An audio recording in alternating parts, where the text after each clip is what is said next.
Hello everyone, Happy New Year, January 2024.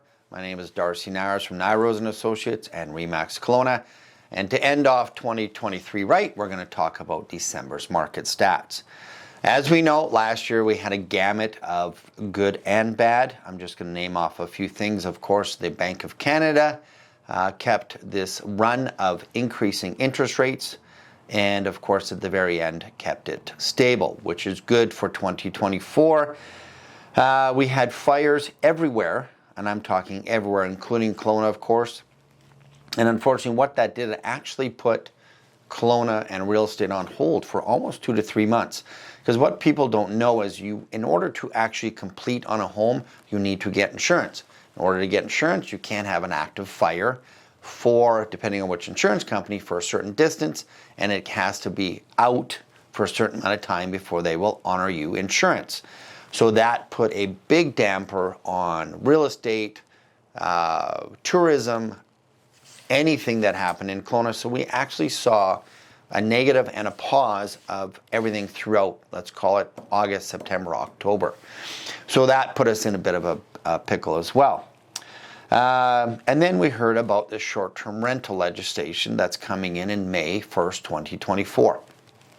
Now, I'm going to get into that a little bit more in January's market stats because they are still moving through their rules, guidelines, and everything. So it's still not 100% clear, so I don't want to put the cart before the horse. But we will talk about that in the new year and kind of what implications that will be for buyers, sellers, and renters. I personally think there are some positive things for it, but we'll get to that in the next month's stats. But let's jump into the stats, and then we'll talk about what we think 2024 has in store for us. So let's talk about December 2023 single-family home stats. We saw 1,021 active listings and a total of 89 sales. Now, people are wondering who's buying, why are people buying? Well, we saw a $13 million sale go through in December. That is why you're going to see, I think, the average sale price jump a bit because we saw that $13 million sale go through. But at the same time, we're also seeing people that are still seeing value in the real estate in Kelowna, but may not be full list price that they're coming in at. Reason why we have a lot of active listings is there's still people out there that still are trying to get a higher than market price.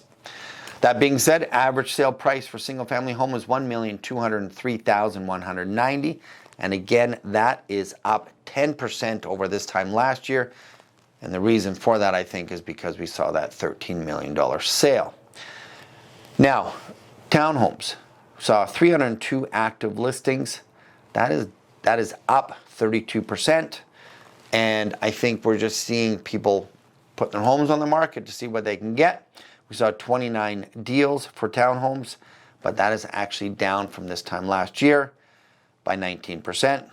And the average sale price is $697,324, and that is down just 3% over this time last year. Again, I still think townhomes are the meat and potatoes because we have people moving up and people moving down, and it is still a great for families, for some home buyers. You have your private garage, still a lot of space. Condos, we saw 502 active listings in December, a total of 45 sales. Now the sales are down 4%, so not a ton over this time last year. And the average sale price is $484,252. That is down 8% over this time last year. Now, honestly, what I think is happening, the active listings is up 31% over this time last year. I think people are getting a little worried. It's an unknown about this short-term rental legislation coming in. So I think people are putting on their homes for sale preemptively, but the buyers are also saying, hold on, I don't know what's going on, so I'm going to hold off as well. So that's why I think we're seeing that skew in the condos where we're still seeing more active listings pop on, and the sales and average sale price is kind of stagnant right now because people need to get that final decision. Now, what's going to happen in 2024? So we have a lot of rental buildings underway, but they're not actually complete yet. Some are just completing, but over the next 12, 18, 24 months, we are going to see a ton of purpose-built rental buildings come out. And what that'll do is these developers have to get these buildings occupied. So I think we're going to see either incentives for people to move into these homes, or we might see some price decreases in rental rates.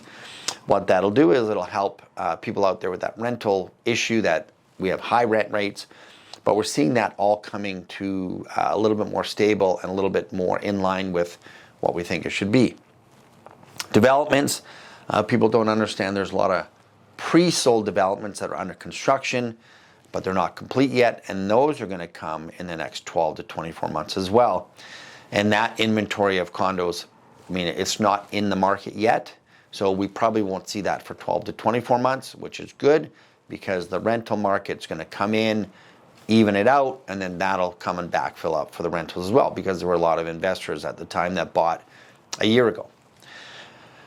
What we're seeing now too is people are now putting in a lot more subject to sale deals. The reason why? It's safer. Someone wants to buy a home when they are selling their home. They don't want to own two homes, so they're going to do a subject to sale to their home selling, which is not a bad thing. However, it does have a kind of snowball effect because it could be one after another after another. My caution to you is nothing wrong with accepting a subject to sale deal. Just make sure your experienced realtor sees and knows or put in a subject to reviewing and approving the listing that you are going to go subject to sale on. Because if it's market priced, we are selling homes. If it's above market price, it's going to sit and it'll make your home sit as well. What do I think is going to happen in sales and pricing for next year? We're going to see trade pricing going up. Reason why is all these insurance claims coming through with all the fire, they haven't even started yet. We're not going to probably see that till mid to end of this year, but we know that there's going to be over probably 300 homes, full or partial rebuild. That's going to eat up a lot of the trades, and it's going to eat up a lot of the supply again. So we're going to see that start to come out at the kind of closer to the third quarter, fourth quarter. That I think is going to also start to increase pricing, because if you want to build a new home, you're going to need trades. They're going to start charging more. So don't wait till second, third, fourth quarter to buy, because I think you might be on the uphill swing with the trades and the costs, and the market's going to get tight again. We also have to look at the Bank of Canada rates and the announcements for 2024. We have January, March, April, June, July, September, October, and December. I think in the second quarter, we're going to see a price reduction for the rates, because we're going to realize that inflation's in line, or if not lower, and that's again going to create a spur of people coming out to buy, because rates are coming back down and it's a little bit safer to buy. People have been holding on because they feel that the rates have been going up, even though it was flat the last Bank of Canada announcement. So don't again wait for it to keep going down, because when it does, the market's going to change, and then you're going to have to fight going up with the pricing. So get approved, get out there and look, and make sure you have an experienced agent, and make sure we help you out. We're still the place where everyone wants to live. The retirees, the families, everyone still wants to live here. Yes, we've had some hurdles over last year, but so did everyone else. So I think 2024 is going to be a stable, strong year. We just may come out a little bit slower right out of the gate, but before you know it, everyone's going to be realizing that this market's still here, and we have a great market. So if you're looking to buy or sell in the Kelowna real estate market, please call Nyrose and Associates at 250-258-9888 and have an amazing 2024.